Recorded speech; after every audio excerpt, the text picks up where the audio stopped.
नमस्कार मित्रो, माझ्या कायदे भान या लीगल चॅनलवर तुमचं स्वागत आहे। तर आजच्या व्हिडिओचा विषय आहे की एमआरटीपी कायदा आणि भूसंपादनाचा कायदा या दोघांमधील फरक आपण समजून घेऊया। बघा, मागच्या व्हिडिओ टाकल्यानंतर लोकांमध्ये गोंधळ उडाला। त्यांना भूसंपादनाचा कायदा आणि एमआरटीपी कायदा सेम वाटतं, त्याच्यातला फरक कळत नाही, त्याच्यामुळे ही व्हिडिओ बनवतोय।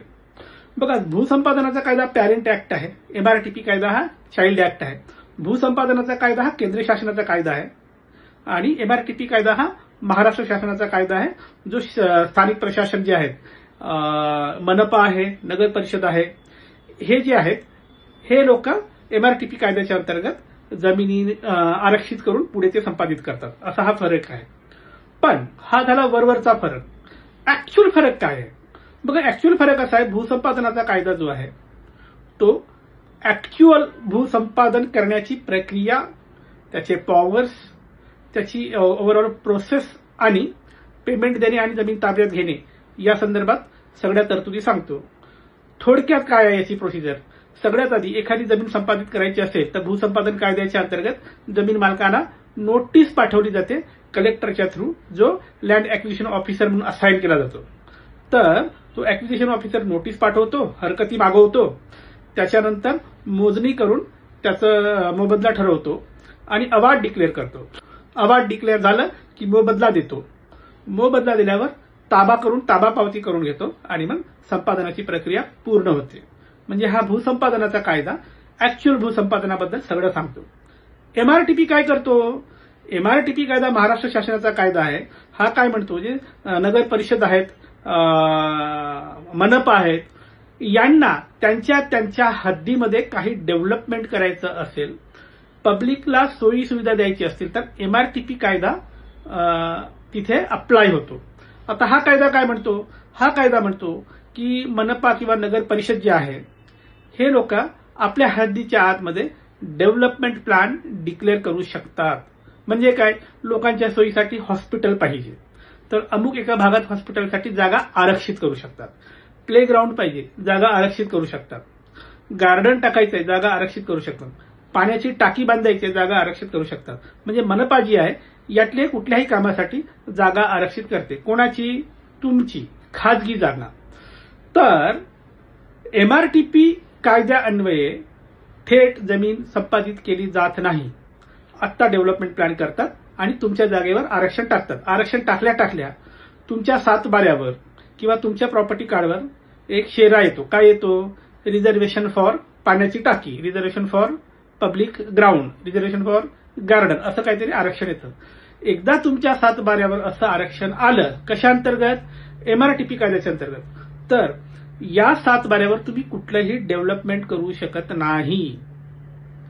आता तुम्हाला नवल वाटेल, 1990 मध्ये 95 मध्ये या पुण्यामध्ये मनपानी बऱ्याच लोकांच्या सातबाऱ्यावर आरक्षण टाकले। 95-90 पासून ते अजूनही तसेच आहेत। त्याच्यावर पाण्याच्या टाकीसाठी आरक्षण टाकले, गार्डनसाठी आरक्षण टाकलंय, पण अजून मनपानी काम केलं नाहीये। म्हणजे तो जमिनीचा जो मालक आहे तो अजूनही बोंबलतोय की 40 वर्ष झाले, 30 वर्ष झाले, माझ्या सातबाऱ्यावर आरक्षण टाकलंय एमआरटीपी कायद्याच्या अंतर्गत। तर अशा पद्धतीचा हा एमआरटीपी कायदा आहे। आमच्या वकील लोकांमध्ये गमतीने याला साखरपुड्याचा कायदा म्हणतात। म्हणजे साखरपुडा करून नवरदेव पळून गेला आणि नवरी बसली तसंच, ना दुसरीकडे लग्न करू शकत, ना हा साखरपुड्यावाला नवरदेव वापस येत, अशी परिस्थिती आहे एमआरटीपी कायद्याची। त्याच्यामुळे हा जो साखरपुड्याचा कायदा आहे, एमआरटीपी कायदा, हा तुमच्या जमिनीवर आरक्षण टाकतो आणि निघून जातो। बरं, मग या कायद्यान्वये जर तुमच्या जमिनीवर आरक्षण टाकून जर स्थानिक प्रशासन संस्था निघून गेली तर सगळ्यात पहिली अट अशी आहे की 10 वर्ष तुम्हाला काहीच नाही करता येत, म्हणजे काहीच तुम्हाला अपीलच नाही करता येत। थोडक्यात हे जे स्थानिक राजकारणी आहेत ते एखाद्याचा बदला घ्यायचा असेल, एखाद्याचा सूळ उगवायचा असेल, तर एखाद्याच्या जमिनीवर एमआरटीपी कायद्याच्या अंतर्गत आरक्षण टाकतात आणि निघून जातात। 20-25 वर्ष येतच नाही। तो जो माणूस आहे तो तसंच मरून जातो, तो त्याच्या जमिनीवरचं आरक्षण तसंच राहतो, तो काहीच नाही करू शकत। त्याच्यामुळे आता काय आहे, एमआरटीपी कायद्याच्या अंतर्गत जर तुमच्या जमिनीवर आरक्षण पडलं असेल तर 10 वर्ष तसंही तुम्हाला काही करता येत नाही। पण 10 वर्ष जर झाले, 10 वर्ष झाल्यानंतर मात्र तुम्ही तातडीने त्या संस्थेला एक परचेज नोटीस देऊ शकता आणि मग जमीन घ्या म्हणून तुम्ही त्यांना ऑफर करू शकता. ऑफर दिल्यानंतर परत 2 वर्षाचा कालावधी असतो, त्या कालावधीत त्यांनी घेतलं नसेल तर हे आरक्षण लॅप्स होतं, पण हायकोर्टात जाऊन करून घ्यावं लागतं. अशी ही प्रक्रिया आहे. थोडक्यात भूसंपादनाचा जो केंद्र शासनाचा कायदा प्रत्यक्ष मोबदला देऊन जमीन भूसंपादित करण्याचा कायदा आहे, तर एमआरटीपी कायदा हा तुमच्या जमिनीची अडवणूक करणारा, 10 वर्ष असंच अडवणूक करणारा आणि त्याच्यानंतर पुढचे 2 वर्ष तुम्ही नोटीस दिल्यानंतर अडवणूक करणारा, असं टोटल 12 वर्ष अडवणूक करणारा कायदा म्हणजे हा एमआरटीपी कायदा आहे.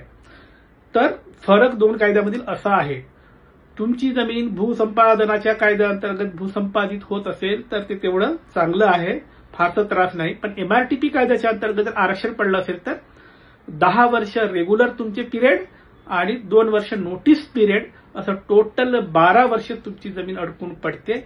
इतका जालिम कायदा आहे हा एमआरटीपी कायदा, आपल्या महाराष्ट्र शासनाचा कायदा आहे. तर आता तुम्हाला भूसंपादनाचा कायदा आणि एमआरटीपी कायदा याच्यातील फरक कळला असेल.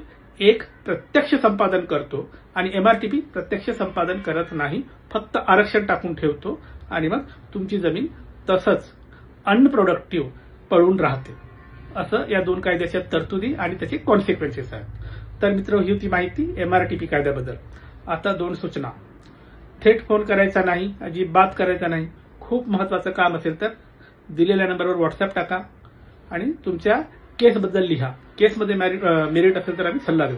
आणि दुसरं, वैयक्तिक सल्ला मोफत नाही, त्यासाठी फीज लागू आहे. बाय.